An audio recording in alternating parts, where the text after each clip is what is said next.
Téléspectateurs de la région de Ménaka et de Taoudeni, merci de votre confiance renouvelée au programme de Renouveau TV.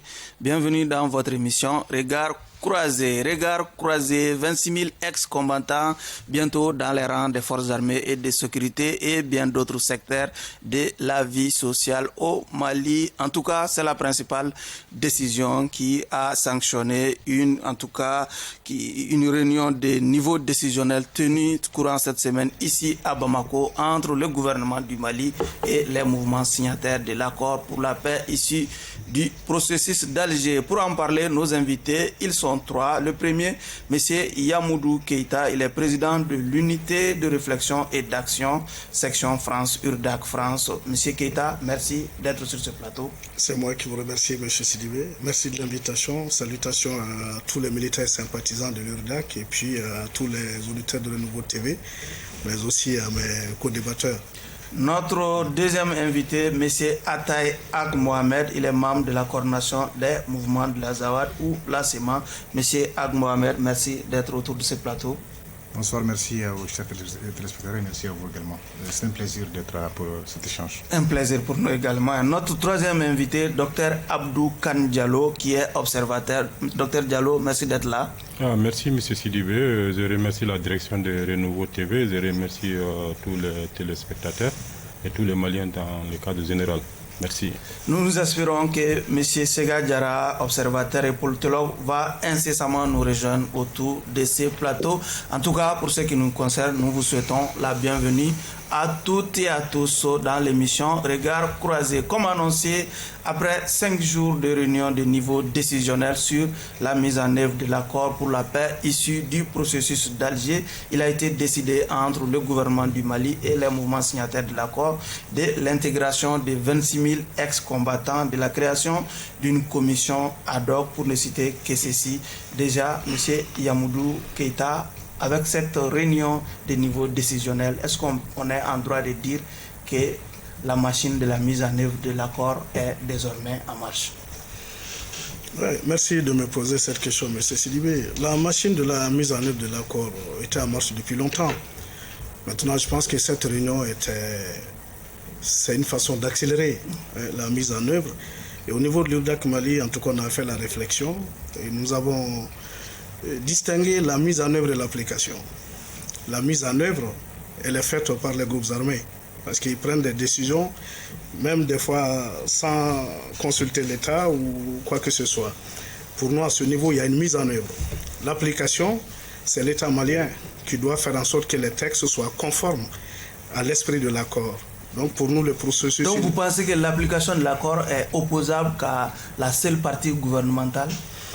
Nous disons cela pourquoi? Parce qu'on ne peut pas appliquer l'accord si elle n'est pas dans les textes. Mais elle est mise en œuvre par les groupes armés, malgré que ce n'est pas encore dans les textes. Vous voyez? Donc ça, c'est un peu la nuance. Maintenant, c'est juste pour dire que l'application et la mise en œuvre sont en marche depuis longtemps. Maintenant, cette réunion décisionnelle ne fait qu'accélérer le processus. Monsieur Atta, est-ce que vous retrouvez dans cette sémantique proposée par votre vis-à-vis? Oui, je pense que quelque part, c'est un peu ça, parce que de toute façon, c'est le gouvernement qui est l'autorité souveraine, qui est l'État avec régalien. Les partis signataires qui sont des mouvements sont des acteurs non étatiques. Donc, ils ont signé en tant que force vive, avec une tendance politico-militaire et ainsi un engagement avec le gouvernement de ce fait. Ils peuvent se mettre à disposition par la bonne volonté, parce que la question de dont on va parler est une question de volontariat. Oui. Il faut d'abord qu'il y ait un accord de paix qui le dit. Mais l'État, le gouvernement, de façon globale, est les premiers responsables quand même de l'application, même si les partis aussi sont en obligation, sont en devoir de se mettre à disposition pour cet exercice-là. Donc je ne connais pas un peu la nuance de l'application mise en œuvre d'un point de vue académique, mais je sais quand même que ça se lie. Donc on est tous acteurs de la mise en œuvre, comme on est tous acteurs, n'est-ce pas, de la signature, et on doit tous se mettre... Et de l'application aussi, hein? Évidemment, parce que les mouvements quand même doivent, dès qu'ils signent l'accord, ils doivent aussi contribuer à ce que ça fonctionne. C'est un engagement. À partir de cette réunion, on peut dire que la machine est en marche? Je dirais oui. Peut-être que là, on touche à la vraie... La machine vient d'atteindre un stade de... Je sais pas, là, on vient de brancher les appareils de la machine. Au début, on parlait un peu de la mise en œuvre, mais c'était des questions superficielles, des questions temporaires, comme autorité intérimaire, mécanisme opérationnel de coordination, tout paraît temporaire. Donc maintenant, on a démarré la machine, on n'avait pas encore branché, maintenant on vient de commencer à brancher. On espère qu'il n'y aura pas une panne. Okay. On espère qu'il n'y aura pas une panne, la machine est en marche. Oui. Oui, effectivement, pour moi, en tant qu'observateur, tout comme un Malien lambda, nous avons soif de la paix et de la réconciliation entre les fils et les filles du Mali. Donc, ce processus d'accord d'Alger qui a été signé depuis 2015, et maintenant nous sommes à 2022, et il est grand temps quand même qu'on commence quelque part à l'appliquer et à la mettre en œuvre, sinon ce processus de paix. Il est grand temps vraiment qu'on commence à le mettre en œuvre. Donc, au point de Donc, vue... vous saluez déjà cette initiative? Oui, je salue vraiment l'initiative. Je pense qu'il est temps et que les Maliens avaient soif de ça. Et nous remercions les autorités quand même pour avoir le courage et de débuter. Voilà. Monsieur Keita, au sortir de cette réunion, on a senti quand même sur les visages des uns et des autres c'est satisfait après cette réunion. Est-ce que cela doit être propagé à l'ensemble de la population? Est-ce que tout le monde doit se satisfaire de la tenue d'une telle réunion? Bon, peut-être ça n'engage que ceux qui se satisfassent, je veux dire, de cette réunion. En tout cas, au niveau de l'UNDAC Mali, nous sommes inquiets. Nous ne sommes pas du tout satisfaits. D'une part, nous pensons que le processus depuis son départ occulte le peuple malien. C'est notre grande inquiétude. Mais nous pensons que nos frères font partie du peuple malien, bien sûr. Alors aujourd'hui, aller à partir d'une réunion de nouveaux décisionnels, en tout cas à mon avis qui n'est écrit nulle part dans l'accord, pour pouvoir accélérer le DDR notamment, alors que l'accord même dans son mécanisme prévoit comment, chronologiquement, les actes doivent être déclinés. Et je pense qu'il y a eu beaucoup de lenteur à ce niveau, qui s'explique aussi parce que l'accord en soi est accepté par certains, défendu par certains, est rejeté par d'autres. Certains veulent la relecture et je pense que le DNI, aussi bien que les assises nationales de refondation, ont demandé la relecture. Donc, malgré on n'arrive pas à faire ni la relecture, ni à poser la question comme telle, parce que dans tous les cas, il s'agit du Mali et du peuple malien. Donc le peuple malien aujourd'hui n'est pas au courant, il n'y a aucune transparence sur la procédure. Et ça nous inquiète beaucoup. Maintenant, comme je l'ai dit depuis tout le temps, l'URDAC se soucie de la paix. Et nos frères, ce sont nos frères. Oui. Les groupes armés, ce sont nos frères. Et nous voulions qu'entre frères, nous trouvions un projet alternatif ensemble. Oui, mais est-ce que cette réunion n'a pas été aussi tenue entre frères? J'allais dire, oui. C'est un peu ça aussi, oui. Mais il faut aller au-delà. Moi, je pense qu'aujourd'hui, il faut pousser les frontières, il faut pousser les limites pour intégrer tout le monde, intégrer le peuple. Pour que nous puissions ensemble aller vers une paix qui ne va pas nous diviser dans l'avenir, qui va aussi favoriser l'administration et la gestion de nos territoires, mais qui va mettre le Mali plus en sécurité ensemble. Donc moi je pense qu'à ce niveau, il y a peut-être encore du travail à faire, mais ce travail est plus du côté de l'État malien, qui doit, en tout cas dans son choix stratégique, faire l'ouverture vers le peuple. Ouais. Je ne crois pas que cette faute soit imputable à nos frères, qui jouent leur rôle bien entendu naturellement, mais c'est aussi aux autorités de la transition de faire le choix, puisque à l'époque, quand ils ont inscrit dans la charte de la transition l'application de l'accord, je crois que l'URDAC a eu à aller dire que c'était un mensonge d'État, parce que le peuple malien n'a jamais demandé cela. Nous voulons, en fait, c'est pas qu'on ne veut pas la paix, mais nous voulons que ça soit une paix, une vraie paix. Négocier entre Maliens, pas seulement entre le gouvernement et nos frères qui ont pris les armes. Car quand on dit cela, on occulte le Mali. Quand nous parlons de la souveraineté du Mali, il s'agit du peuple.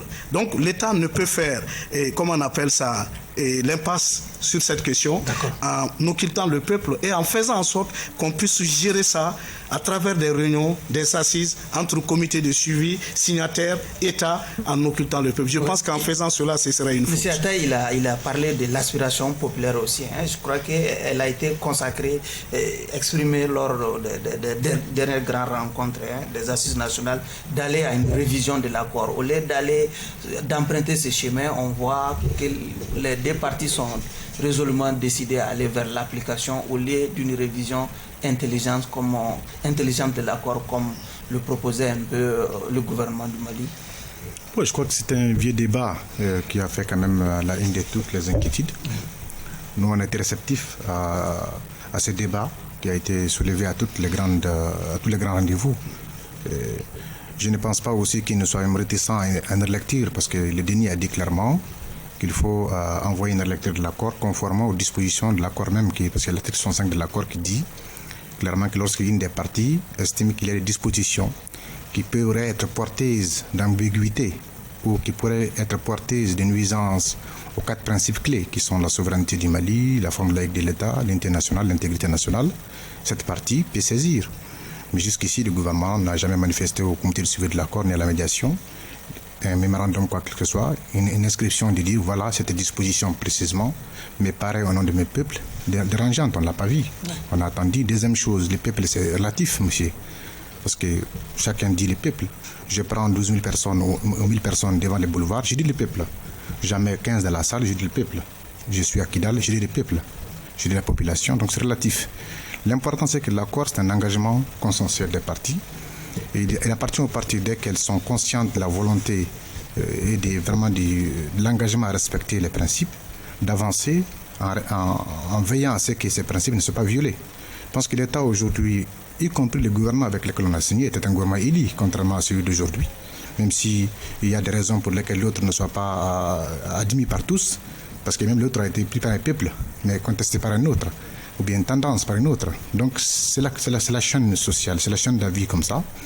Mais à ce jour, nous ne voyons pas en quoi, personnellement nous, cette question décisionnelle ne soit pas importante. Parce qu'on a, ce que je disais au début, on a beaucoup parlé, beaucoup de réunions, beaucoup de situations, beaucoup de superficielles. Mais là, il faut décider. Il faut décider de quoi? Il faut que l'autorité au plus haut niveau, les mouvements au plus haut niveau, décident du fait qu'il faut un quota. On ne peut pas continuer un DDR interminé. Chaque fois, on prend 1000, 2000. Il faut fixer un nombre, fixé, fini. Et cette fixation a été faite sur la base de données qui ont été enregistrées par le ministre de la Défense, qui il est lead de cette discussion-là. Bien avant, depuis 2021, février 2021, on a une première réunion décisionnelle où l'état-major général des armées était présent. Il est lead de cette réunion. Il a analysé 74 000 personnes en possession d'armes, enregistrées dans les fichiers DDR. Sur les 74 000 personnes et quelques, il y a 38 000 en possession d'armes individuelles et éligibles à l'intégration. Une discussion de négociation a ramené à 26 000 le quota global. Donc il faut un peu aussi comprendre l'antécédent de discussion pour suivre. C'est pas aujourd'hui que les gens, on a l'impression que l'opinion publique n'est au courant que maintenant. Pendant que les partis doivent quand même communiquer plus, y compris le gouvernement permis pour dire aux Maliens, voilà, nous sommes partis de cela pour atteindre cela, et ça peut amener les gens à comprendre. Donc quand on fait tomber sur l'opinion publique, qu'elle soit d'ici ou d'ailleurs, des informations aussi importantes, sans lui dire d'où ça vient, le peuple est en droit de se poser des questions. Et nous, on comprend cela. Monsieur Diallo. Oui, en fait, comme il venait de l'évoquer, le problème c'est le déficit de communication et d'explication à la population. Parce que les accords d'Alger jusqu'à présent, moi je pense que quand vous faites un sondage, vous verrez que la majorité des Maliens ne connaît pas ce qui se trouve dans les accords d'Alger. Le contenu. C'est pourquoi le contenu des accords d'Alger. Maintenant, c'est pourquoi une fois qu'on commence à prendre des décisions ou de faire la mise en œuvre, les gens s'étonnent. Quand on dit 26 000 ex-combattants intégrés au niveau de l'armée, les gens sont en train de se poser des questions. Bon, bien vrai que l'armée plus l'administration et plus d'autres services, comme vous venez de le dire. Bon, maintenant, moi, je pense que les autorités doivent être, on doit être plus intelligents au lieu de laisser les gens spéculer là-dessus. Pourquoi? Parce que nous, en tant qu'observateurs, on se soucie de l'équité et de la justice, de l'égalité entre les fils du Mali. Tout à fait. Et on n'est pas... Cette discrimination, je pense que les gens ont commencé à parler d'une discrimination en faveur d'une communauté ou bien d'une région par rapport à d'autres. Maintenant, pour trouver solution à ça, pourquoi ne pas multiplier 26 000 par 2? Autant prendre... ce qui a été pris dans les accords d'Alger. On ne va pas sortir de l'accord en multipliant les quotas. Oui, parce qu'on va parler de l'argent, on va parler qu'il n'y a pas de moyens, mais il est plus facile de trouver des solutions à un problème financier que de trouver des solutions à un problème de sécurité. Moi, je pense que c'est comme ça qu'il faut voir la question et essayer d'analyser. Au lieu de dire de réduire ou bien dire que c'est trop, pour ne pas donner cette image de discrimination d'une partie de la population par rapport à une autre, il faut trouver une solution égalitaire. Et la solution égalitaire, c'est de multiplier les 26 000 par 2. On prend de l'autre côté, on prend partout. Okay. Voilà. Avec ce système d'intégration de 26 000 hommes, est-ce qu'on ne peut pas dire que l'histoire se répète? L'intégration, à la fin de chaque rébellion, la fin du processus, on a l'intégration. Est-ce que c'est le meilleur remède finalement ou il y a une alternative? C'est une très bonne question. Moi, je pense que quelque part, il est même mentionné dans l'accord qu'il faut tirer les leçons du passé. Mais dans le processus, je pense que ce n'est pas pris en compte. Et il y avait eu des DDR avant. Hein, et malheureusement, c'est ceux-là même qui sont réintégrés qui après encore reprennent des armes. Donc, quelque part, on peut même dire que les DDR ont été une caution à la rébellion. Ça, c'est une chose. La deuxième chose, le problème, moi, en tout cas, qui me chagrine un peu, c'est l'attribution des postes. Je vois que les groupes armés demandent des postes de commandement. Ils demandent des grades d'officiers. Dans aucune armée, on ne donne des grades d'officiers. C'est une formation adéquate qui va avec. Donc le frère Ataï a parlé un peu du choix. Mais est-ce qu'au nom de la paix, on ne peut pas faire l'impasse sur ces exigences? Justement, quand on veut faire la paix, faisons-la bien. Oui. Moi, aujourd'hui, je plains à la fois nos frères, c'est qui qu'ils soient, maliens, qui sont victimes de la mauvaise gouvernance, de l'injustice. Par rapport à la communauté touareg, il y a eu beaucoup de choses qui se sont passées. Ça y est, il y a des contentieux juridico-politiques au Mali qu'il faut prendre le temps de vider. Il faut réconcilier le Mali avec son histoire. Moi, je suis partisan de ce processus-là. Et cela doit être fait sans embâche. Maintenant, on ne peut pas faire, comment on appelle ça, du bricolage là-dessus. Quand on va intégrer dans l'armée de cette façon, comme vous l'avez dit, parce qu'il y a eu avant, ça a échoué. On n'a pas fait l'audit pour nous dire pourquoi ça n'a pas marché. Les DDR qui ont eu lieu après les différents accords, parce que depuis Tamaracet, on est dans les accords. Avec le MFE, il y a eu un DDR. En 2006, il y en a eu, je pense aussi. Je me trompe peut-être parce que l'État ne communique pas trop sur ces questions-là. Mais moi, je pense, si on le fait mal, ça peut encore nous retomber dessus. Maintenant, en le faisant, faisons-le bien. Aujourd'hui, nos frères ont tous leurs droits de demander leur participation effective à l'exercice sur le plan administratif, militaire, à quelque poste que ce soit, en tant que citoyen pour faire avancer ce pays. Mais ils n'ont pas le droit de revendiquer ce qui ne leur revient pas parce qu'ils ont pris des armes. Moi, je pense qu'à ce niveau, ce n'est pas ce qu'ils disent, mais dans le processus, c'est ça qui transparaît. Ça y est, un commandement, ça ne s'acquiert pas comme ça. Un officier, le grade, ça ne s'acquiert pas comme ça se mérite. Dans le DDR, on peut intégrer les gens, mais qu'on mette un plan de carrière, qu'ils puissent évoluer, faire des formations. Et puis, moi, je pense même qu'ils ne sont pas tous militaires. Dans le lot à réintégrer, il y en a qui n'ont pas forcément pris des armes, qui ne connaissent pas des armes, qui ont peut-être besoin d'autres formations. Donc, on a besoin peut-être d'un autre volet formation pour accentuer cela, car nous pensons que ce sont nos frères. Ils ont droit à leur place. Tout comme ce Malien lambda qui n'a pas pris d'armes a aussi droit à un travail pour pouvoir vivre dignement. Donc, moi, je pense qu'il faut que nous venions à cet équilibre. Ça est la situation qui nous a conduit à cette rébellion. Si nous l'entretenons, la rébellion ne finira jamais. À un moment donné, moi j'en appelle à nos frères qu'ils comprennent que prendre les armes, ce n'est pas un choix. Et surtout de la manière dont ça a été fait. Aujourd'hui, nous savons que derrière cet accord, il y a beaucoup d'enjeux. Derrière cet accord, il y a beaucoup de puissances qui se cachent. Les enjeux géopolitiques et géostratégiques, rien qu'en les analysant, ça doit nous inquiéter. Maintenant, si nous voulons préserver le Mali, si nous voulons donner une meilleure perspective au Mali, nous souhaitons qu'entre nos frères, que nous discutions de bonnes bases, de paix, de sécurité, de garantie d'accès aux ressources par le travail, par la solidarité, à tout un chacun, sans l'intervention de qui que ce soit. Moi, je crois que cela aussi est possible.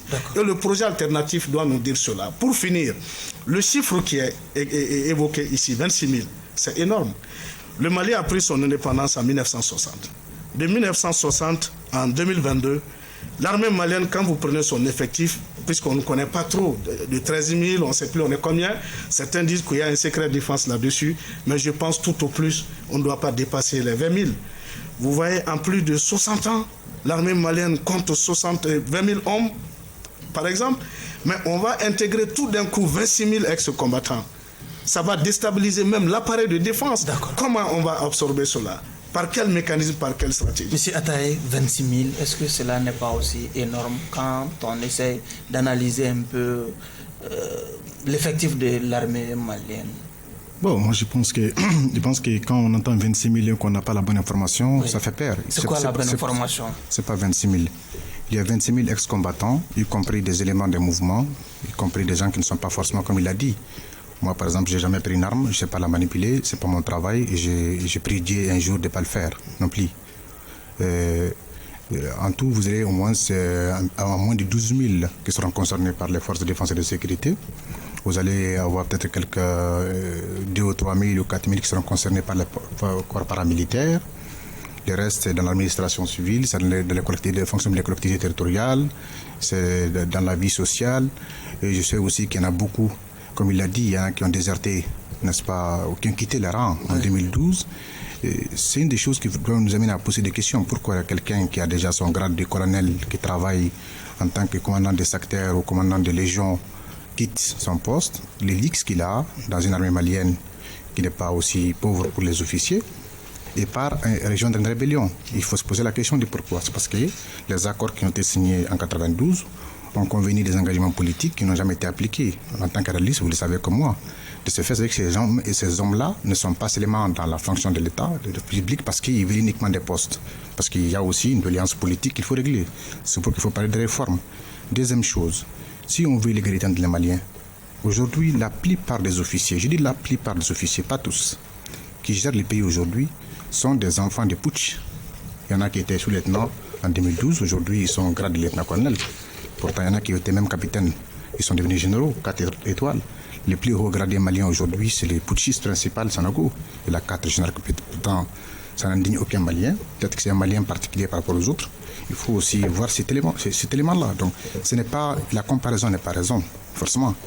Mais quand on veut parler de l'égalité et de l'équité entre les citoyens du pays, il ne faut pas aussi voir que, parce que le putsch est autant condamnable qu'une rébellion. D'ailleurs, dans la Constitution, article 121 de la Constitution, c'est le putsch qui est exprimé comme étant grave, imprescriptible. Mais ce n'est pas grave. Il y a une raison de le faire, que moi je ne partage pas, mais ceux qui l'ont fait partagent, par exemple. Il y a de bonnes raisons à toutes nos doléances. Ce que je veux dire ici, c'est que le chiffre de 26 000 qui a été fait par des Maliens qui dirigent le pays. Des hauts gradés, des techniciens des départements sectoriels, de la primature, qui ont analysé des données et qui sont partis.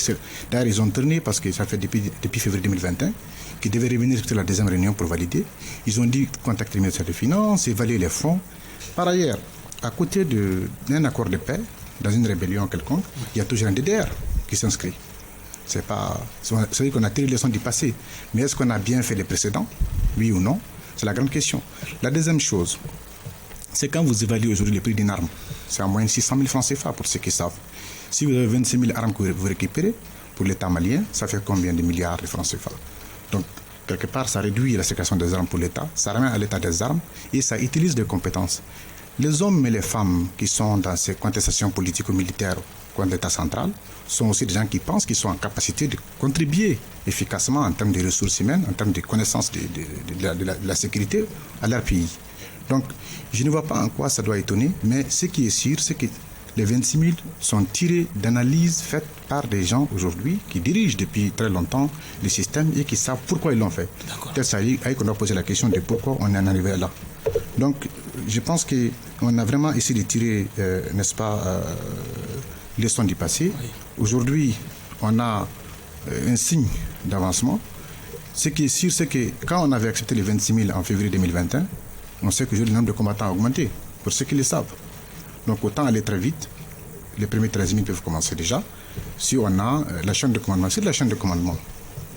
Vous ne pouvez pas dire aux gens qu'on vous prend dans l'armée et que vous n'aurez pas de rôle dans la chaîne pour décider à un niveau stratégique, à un niveau opérationnel, à un niveau tactique. Mais il n'est pas dit de prendre une chaîne parallèle. Non, c'est des gens qui vont participer à la chaîne. Aujourd'hui, ceux qui ont pris le pouvoir depuis août 2020, ils ont changé pratiquement tous les commandements militaires. Parce qu'il faut avoir un rôle dans la chaîne. Et nous, on ne demande pas à changer, on demande à contribuer à la chaîne. En tant que citoyen, en tant qu'officier. Et je ne pense pas qu'on puisse penser que nos officiers ne sont pas efficaces. D'accord. Monsieur Diallo, en quoi ce DDR sera différent des autres, hein? On a vu les rébellions précédentes ont été sanctionnées par le même remède, mais malheureusement, cela n'a pas pu arrêter le cycle des rébellions au Mali. Ok, moi je pense que... Qu'est-ce qui fonde votre optimisme par rapport à... En tant qu'observateur, je pense que les gens ont tiré beaucoup de leçons par rapport au DDR passé. Maintenant, cette fois-ci, il s'agit, une fois que ces gens-là seront intégrés, de faire un suivi, de faire une formation, comme M. Keita venait de le dire, une formation adéquate. Il n'est pas dit que quelqu'un qui a intégré l'armée, il ne va pas accepter par le temps, au cours d'une formation, de se transformer. Il faire autre chose. Exactement. Il faut penser comme ça. Moi, je pense que c'est pour tout ce qui amène la paix au Mali. Il ne faut pas essayer d'entraver. Donc, il faut essayer d'encourager et faire, et bien faire, et vite faire. Seulement, il faudrait que les autorités prennent le devant. Le devant, c'est-à-dire par rapport à la formation, par rapport à des nouvelles initiatives. Il ne s'agit pas de prendre tout le monde et le mettre dans l'armée, et de donner des armes. Et qu'après, que la personne qui avait pris des armes ou bien qui a laissé les armes pour intégrer l'armée sorte pour aller ailleurs. Maintenant, une fois que nous avons dans certains domaines, si on a des bons formateurs et que le gouvernement a un très bon plan de formation professionnelle, donc on peut changer certains de ces nouveaux intégrés en autre chose et qui vont travailler dans d'autres domaines. Mais seulement, moi, mon inquiétude, sinon mon souci, c'est de ne pas donner cette image de discrimination. Il ne faudrait pas que la population pense qu'elle est discriminée ou bien il y a une discrimination positive par rapport à elle, en tout cas pour les gens du Nord ou pour les gens du Centre. Mais comment éviter une telle appréhension, par exemple? Pour éviter ça, oui, il faut vraiment travailler. Il faut travailler à unir les uns et les autres dans les formations, surtout la formation. Sauf que l'accord ne concerne pas forcément ces personnes à qui vous faites allusion. Oui. Bon, même si l'accord a ses signataires. Oui, l'accord a ses signataires. Et il a ses bénéficiaires. Oui, mais parallèlement à l'accord. Oui. Mais le gouvernement peut faire intégrer d'autres personnes qui ne sont pas dans l'accord, mais ce n'est pas interdit de le faire. Il faut le faire. Nous sommes un pays grand comme le Mali, on a besoin de militaires. Vous faites allusion aux milices d'autodéfense, par exemple? Oui, bon, en fait, même les milices d'autodéfense, je ne voulais même pas en parler, mais même eux, ces milices-là, s'il faut les intégrer pour amener la paix, pourquoi ne pas le faire? Il faut le faire. Seulement, il faudrait que les autorités prennent le devant. Il ne faudrait pas que les autorités réfléchissent comme on appelle un Malien commun, un Malien qui est de basse classe. Il faudrait prendre le devant de formation, de nouvelles initiatives, de nouvelles appréhensions pour faire oublier ces rébellions. Il faut mettre dans la tête des nouvelles recrues des choses pour oublier la rébellion, pour oublier même l'armée, pour oublier même pourquoi on a pris les armes, pourquoi on se sentait discriminé, pourquoi on se sentait ceci, cela. Donc travailler sur la justice entre les Maliens, l'égalité entre les Maliens, que tous les Maliens se sentent libres et égaux, tous les Maliens se sentent au même niveau. Et voilà. D'accord. Au nom de la paix, est-ce qu'on ne doit pas laisser démultiplier une telle initiative, par exemple, des réunions décisionnelles de ce genre? Au nom de la paix, Dieu seul sait que notre pays en a besoin. Il faut surtout bien faire au nom de la paix. Et la paix, on ne peut pas faire la paix sans le peuple. C'est la grande question. Moi, je crois... Mais qui est finalement ce peuple? Justement, le peuple, vous savez, juridiquement, il est défini. Oui. Ça y est, on dit, même ce acte qui est en train de se faire, c'est un acte souverain. C'est le peuple qui l'ordonne. Il s'agit de ces Maliens et Maliennes qui donnent de leur vie, qui travaillent. Monsieur Keïta, le peuple s'est doté d'un système, d'un mode de gouvernance qu'on appelle, s'il vous plaît, la démocratie. Bien sûr. Et dans la démocratie, le pouvoir de gestion est délégué à des personnes qui engagent le peuple. Pas n'importe comment. Oui. Pour des questions de sécurité territoriale, pour des questions territoriales, oui, même le président de la République ne peut pas engager le peuple malien. Dans la Constitution, il est dit, notamment l'accord d'Alger, avant de le signer, il devait s'en référer au peuple malien, qui devait trancher soit à travers l'Assemblée, soit par le référendum. Ça n'a pas été fait. Donc en cela, l'accord est un problème. Mais au-delà de ça, la question du DDR pose un problème de fond qu'il faut quand même examiner aussi. Parce que le DDR intègre le processus de refondation de notre armée qui est demandé pour l'armée nationale reconstituée. Oui. Donc, les mécanismes opérationnels de coordination doivent accompagner ce processus, le MOC, sous la supervision de la MINUSMA. Maintenant, dans ce processus, ce qui est demandé par rapport même à l'armée nationale reconstituée, la nouvelle armée doit être une armée représentative de tous les fils du pays, mais de toutes les ethnies. C'est écrit dedans. Moi, je pense que ça, c'est un problème. On ne peut pas faire de notre armée une armée ethnique, d'une part. En même temps, la façon dont on veut refonder l'appareil de défense et de sécurité, pour qu'au nord du Mali, on n'ait que des ressortissants du nord. Le frère Diallo parle de discrimination positive. C'est bien sûr sur cela. Ça va même un peu au-delà. Voilà pourquoi moi, je pense qu'il faut ajuster. Ça, il y a certains aspects de l'accord, il faut les revoir. Même si on dit que ça ne doit pas porter atteinte à l'intégrité, à la souveraineté, à la forme républicaine et laïque de l'État. Quelque part, il est valorisé les actions des cadis dans l'accord. Ça, ce n'est pas la forme laïque de l'État. Donc moi, je pense qu'il y a des parties qui doivent être revues. La relecture doit nous permettre cela. Selon l'esprit de l'article 65 peut-être, mais avec le peuple malien. Parce qu'aujourd'hui, il faut d'autres voies. Je comprends bien que ceux qui dirigent le Mali connaissent bien le Mali. Mais c'est eux aussi que vous accusez, qui ont fait chuter le Mali, qui ont été injustes, qui ont instruit de l'injustice, qui ont malmené nos populations, qui ne gèrent pas bien les territoires. Donc aujourd'hui, on ne peut pas leur donner toute la liberté de décider de notre sort sans impliquer. Quand on dit le peuple, là, ce n'est pas un vain mot, ça a tout son sens. Aujourd'hui, par le processus démocratique que nous avons instruit, on peut interroger ce peuple et l'impliquer. C'est ça qui est demandé. L'application efficiente et intelligente, c'est occulter la voix du peuple. Donc aujourd'hui, vous avez des véritables questions qui se posent. Cela n'a rien contre la paix en réalité. Mais nous voulons que nous fassions bien la paix. Donc au nom de la paix, il ne faut pas faire n'importe quoi. Ceux qui disent que la paix n'a pas de prix. Vous voyez, les pays qui ont senti des accords qui menacent leur souveraineté, qui menacent leur existence, ils les ont révoqués. C'est cela aussi. Mais ils ont réussi à s'entendre, à parler et en même temps à être un modèle de développement. Vous avez l'exemple du Rwanda qui est cité de tout temps. Des pays qui ont vécu l'apartheid. Vous avez l'Afrique du Sud qui est cité de tout temps. Il y a des accords qui n'ont pas passé, des accords racistes, ou comme on appelle à caractère racial, qui n'ont pas passé, que le peuple sud-africain a réussi à surmonter malgré qu'il y a l'injustice aujourd'hui. Donc il y a tant d'exemples qu'on peut citer. Mais aujourd'hui, moi, le questionnement de l'URDAC à un seul niveau. Pourquoi garder l'omerta sur la question de l'accord? Pourquoi ne pas mener la transparence sur cette question? Étant donné que l'accord est devenu la norme d'ajustement et de refondation du Mali, c'est comment refonder le Mali sans le peuple malien. Là, il faut parler du peuple, et ça on comprend, dans sa dimension historique et sociologique. Et je crois que cela se comprend. Ce n'est pas celui qui se lève un jour pour dire « ouais, nous sommes le peuple ». Le peuple dont je parle, mon frère, il est dedans. Moi, je suis dedans. Aujourd'hui, il faudrait qu'on se parle, même l'accord le dit, par rapport à la conception même de l'Azawad, qu'il faudrait qu'on se parle pour que nous puissions avoir une vision univoque sur ce terme-là afin de l'accepter comme tel. Mais cela n'est pas fait. Donc moi, je pense que c'est une étape importante qu'il ne faut pas brûler. Il faut aller à cette étape qui est essentielle. Moi, à mon avis, quand on s'assoit, on trouvera encore plus de solutions. On peut même rendre l'accord plus optimal, afin que ça soit un instrument de paix pour aujourd'hui, mais pour toujours. Monsieur Ataï, comment réussir l'intégration de ces 26 000 ex-combattants sans l'effectivité du DDR, du désarmement surtout? Je pense pas qu'on puisse le faire. Il faut désarmer. C'est que l'accord même dit que le désarmement il est progressif. Et qu'il y a des questions politiques. Oui, quel est l'état de ce désarmement aujourd'hui? Je pense qu'on a pu faire une première phase en accéléré qui a été dans l'échantillon de l'armée reconstituée, le BATFAR, qui a fonctionné, qui a concerné 1800 éléments, qui devaient être les MOC, mais au regard du terrorisme, on a préféré directement aller à des bataillons intégrés avec certains niveaux d'officiers et qui travaillent sur le terrain aujourd'hui, qui contribuent à la sécurité nationale. L'autre chose, c'est qu'il faut vraiment que les gens comprennent que il n'y a pas un accord entre les Touaregs et le gouvernement, il n'y a pas un accord entre les Songhai et le gouvernement, ou les PEL et le gouvernement. Il y a un accord entre des mouvements du Nord ou de l'Azawad avec le gouvernement central. Il n'y a pas que la SEMA. Les gens pensent beaucoup à la SEMA, il y a aussi la plateforme.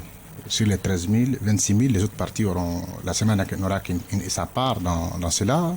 La plateforme qui est constituée aussi pratiquement de beaucoup d'autres communautés.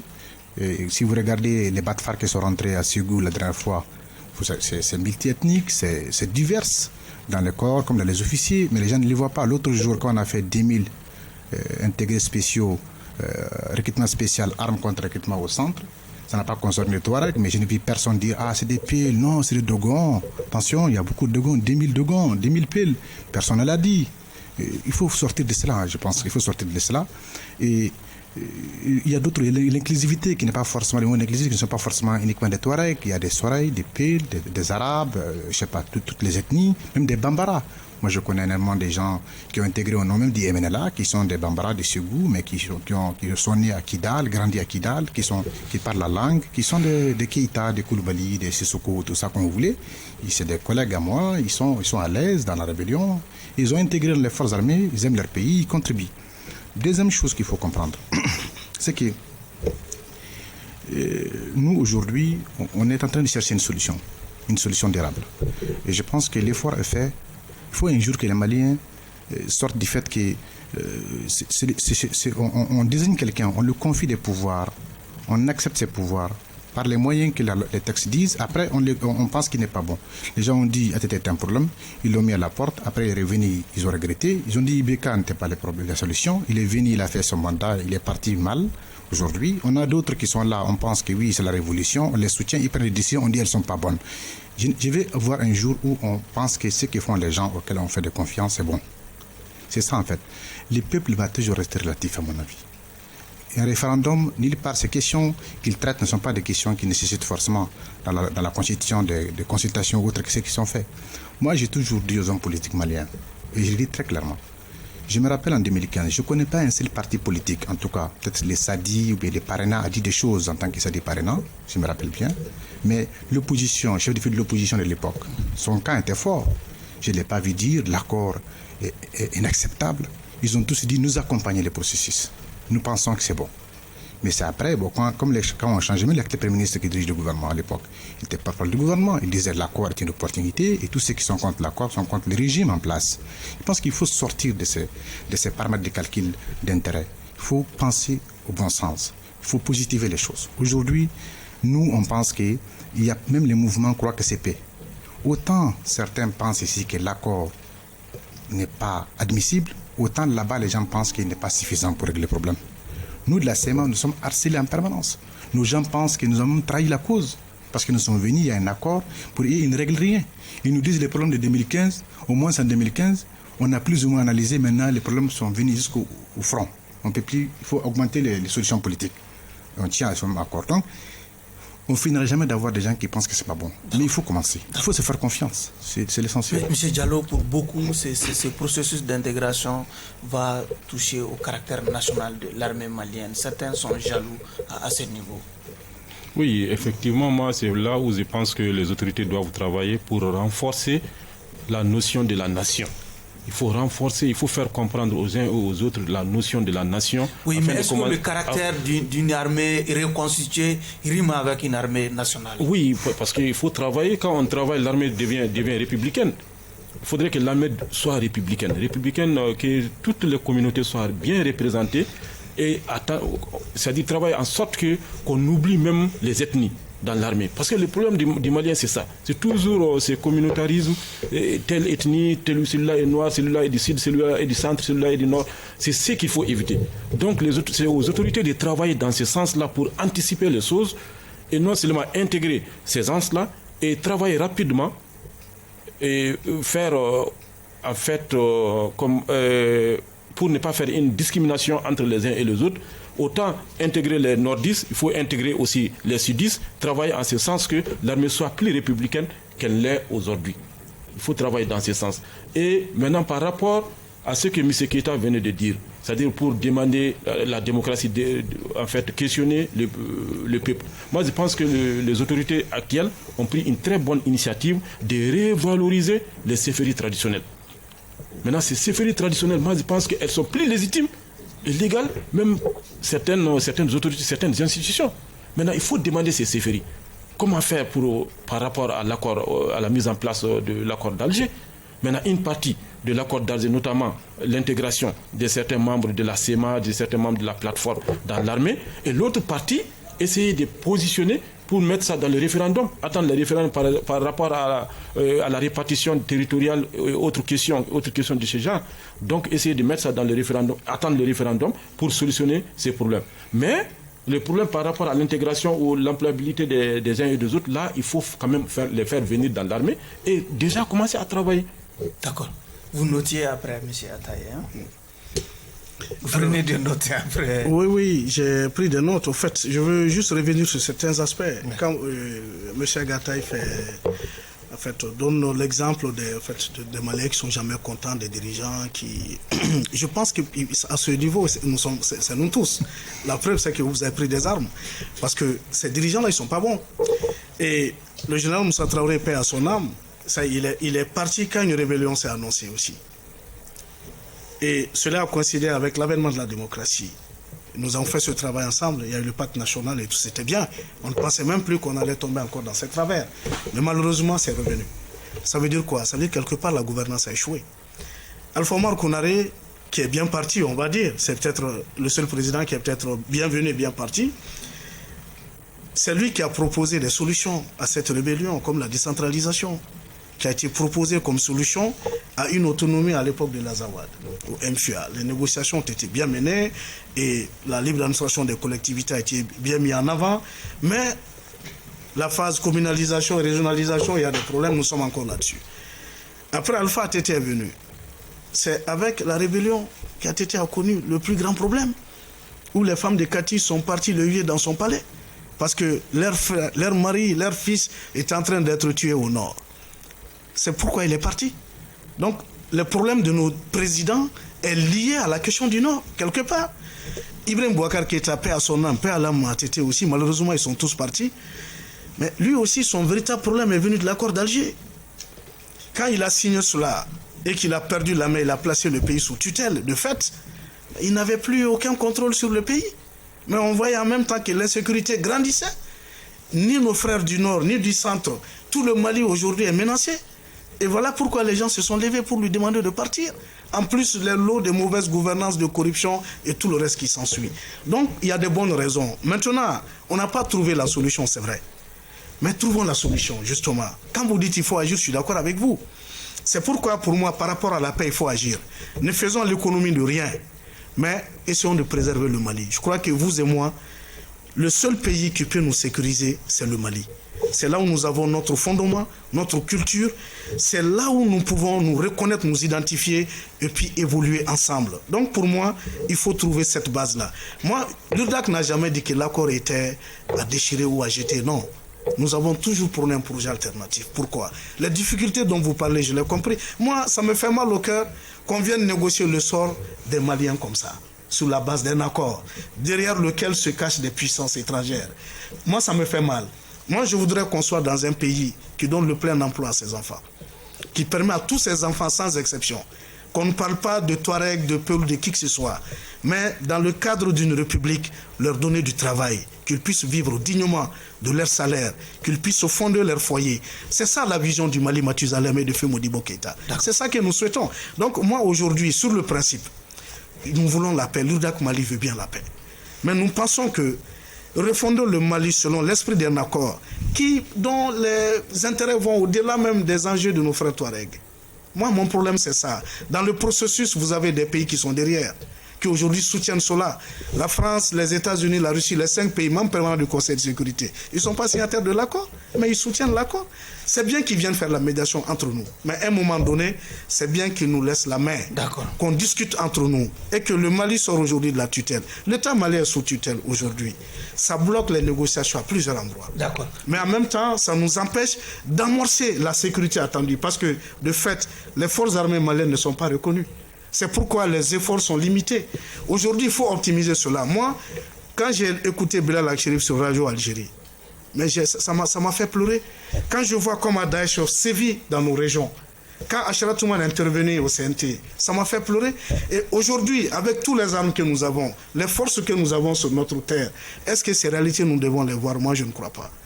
Donc, pour pouvoir apporter des solutions à cela, je crois qu'il faut aller au-delà de l'accord.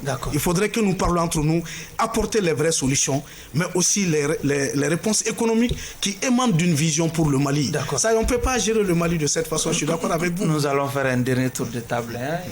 Il est annoncé aussi la rédaction d'une nouvelle constitution. Est-ce que cela va contribuer aussi de la mise en œuvre de l'accord?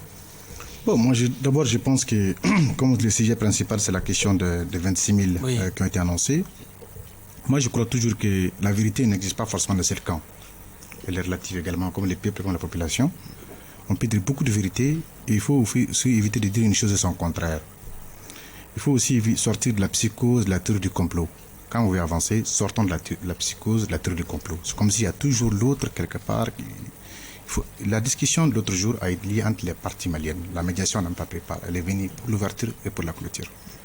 Elle intervient lorsqu'elle sent qu'il y a des possibilités de blocage. Elle vient dire ne vous bloquez pas.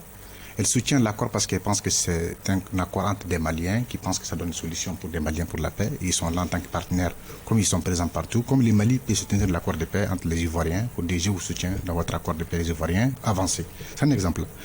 Deuxième chose, c'est qu'il y a des critères, ce n'est pas des hasards. Il y a des critères qui sont prévus, même pour les hauts gradés.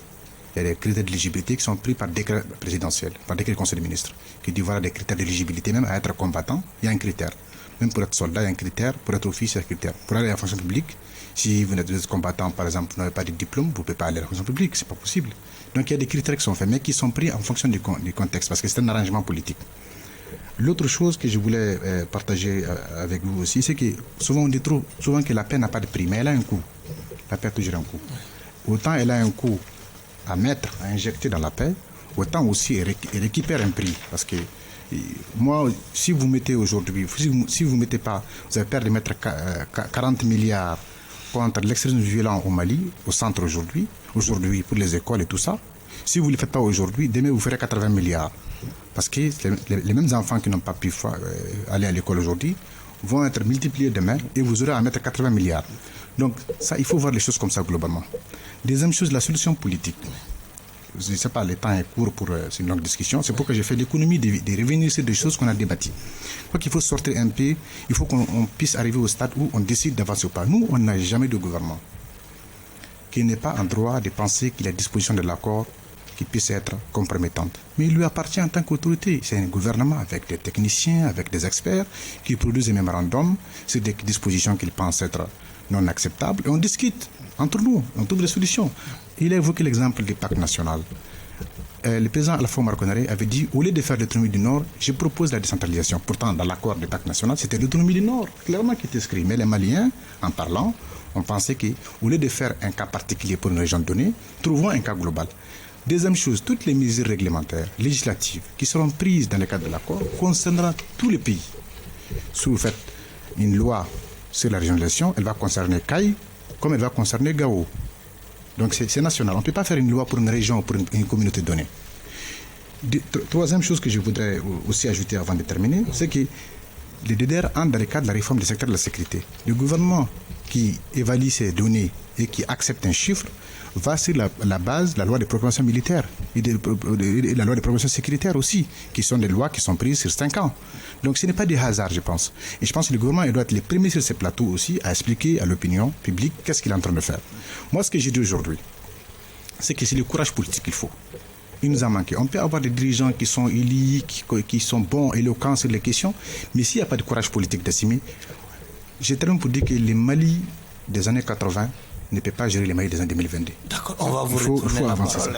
D'accord, merci. On va vous retourner. M. Diallo, votre oui, en fait, oui, effectivement, moi je remercie tout un chacun. Moi je pense que comme il l'a dit, la paix n'a pas de prix, mais ça a un coût. Maintenant, tout ce qu'il faut pour qu'on soit stabilisé, qu'on ait la paix, il faut aller vers ça. Oui. Il faut saluer cette initiative que, comme il venait de le dire aussi, que le gouvernement ait discuté, débattre avec la CEMA, avec ces mouvements-là sans un étranger. Ils ont débattu entre eux Maliens, ils ont trouvé des solutions, mais seulement il ne faudrait pas beaucoup se focaliser là-bas et oublier les centres. Comme on a créé des zones de développement du Nord, pourquoi ne pas créer des zones de développement du Centre? Pourquoi ne pas créer des zones de développement du Sud? Vous faites un plaidoyer pour le mot. Justement, moi je pense que c'est comme ça qu'il faut voir la question, essayer de faire tout pour tout le monde pour qu'il y ait la paix. D'accord. Voilà, merci.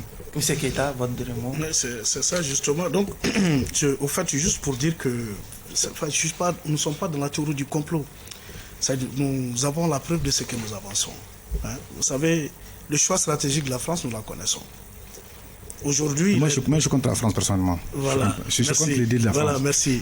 Mais ces choix ont été exprimés publiquement, par les moindres, des officiels français qui ont exprimé... Ça n'engage que... Voilà. Maintenant, je suis content de l'entendre. Alors, aujourd'hui, comment transcender tout cela? Moi, je pense que notre pays aujourd'hui est à la croisée des chemins. Il faut trouver la solution. Et comme M. Diallo l'a dit, c'est-à-dire... penser le développement pour le Mali doit être le propre de tous les Maliens. Ça doit être l'objectif de nous tous. D'accord. Moi, je vous remercie, en tout cas, je vous suis depuis très longtemps. Je sais que dans vos débats, vous défendez que le Mali. Et je sais que de cette façon aussi, on peut se retrouver et s'en sortir. Pour que nous puissions vivre sans prendre des armes contre les uns et les autres. C'est important qu'aucune manipulation politique n'amène les Maliens à prendre les armes les uns contre les autres. Ça nous affaiblit, ça affaiblit notre pays. Et je suis persuadé que, avec ce qu'il a dit, il faut que les autorités, comme vous l'avez dit aussi, sortent de leur silence pour qu'ils parlent de cette question, qu'il n'y ait pas d'omerta là-dessus. Je pense que le fait d'entretenir l'omerta aussi, ça pousse les gens à imaginer. Donc qu'on sorte de l'imagination, qu'on soit dans le réel. Dans le réel, nous pouvons faire triompher le Mali et les valeurs que nous partageons. Vous avez 30 secondes. Allez-y. Merci. D'abord, je voudrais profiter de 30 secondes pour saluer tous les auditeurs et les téléspectateurs de cette émission pour dire qu'il faut aller à l'information. C'est très important, c'est capital. Souvent, les titres des informations des médias locaux, on a l'impression que c'est pour allumer, mettre le feu à tout. L'autre chose, il faut aller à toutes les informations, pas les informations partisanes. Et les gens pensent toujours à la prise d'armes par les combattants. C'est comme les gens qui pensent que le putsch, il faut penser uniquement au putsch, pas aux raisons du putsch. Il y a eu des choses avant les prises d'armes. Donc les gens pensent aux prises d'armes par les mouvements. Pensez à ce qui s'est passé avant les prises d'armes et pourquoi. Comme il faut aussi penser à ce qui s'est passé avant que des gens fassent les putsch et pourquoi. Ça, c'est important. Deuxième chose, c'est que là, nous ne sommes que dans des mesures d'engagement. C'est les actes qui comptent. Posons les actes. Les réformes politiques institutionnelles prévues dans la nouvelle constitution est évoquée. C'est que nous saluons d'ailleurs. Ces autorités actuelles de transition parlent de nouvelle constitution. C'est-à-dire que les Maliens, les peuples maliens, sa diversité, ses contradictions, vont disposer de nouveaux pactes sociaux, de vivre ensemble, de gouvernance, d'aménagement territorial, de tout le reste, dans l'intégrité nationale, dans l'unité et dans la souveraineté de l'État. Et c'est ce que je peux dire à la fin, parce qu'on n'a pas beaucoup de temps. C'est sur ces mots que prend fin ce numéro de votre émission Regard Croisé, qui recevait comme invité M. Yamoudou Keïta, président de l'unité de réflexion et d'action URDAC France, Ataï Mohamed Ag Mohamed, membre de la coordination des mouvements de l'Azawad, et M. Dr Abdou Khan Diallo, qui est observateur. Malheureusement, M. Sega Diarra n'a pas pu nous rejoindre autour de ces plateaux. Encore une fois, nous vous remercions de votre fidélité. Au revoir. Merci.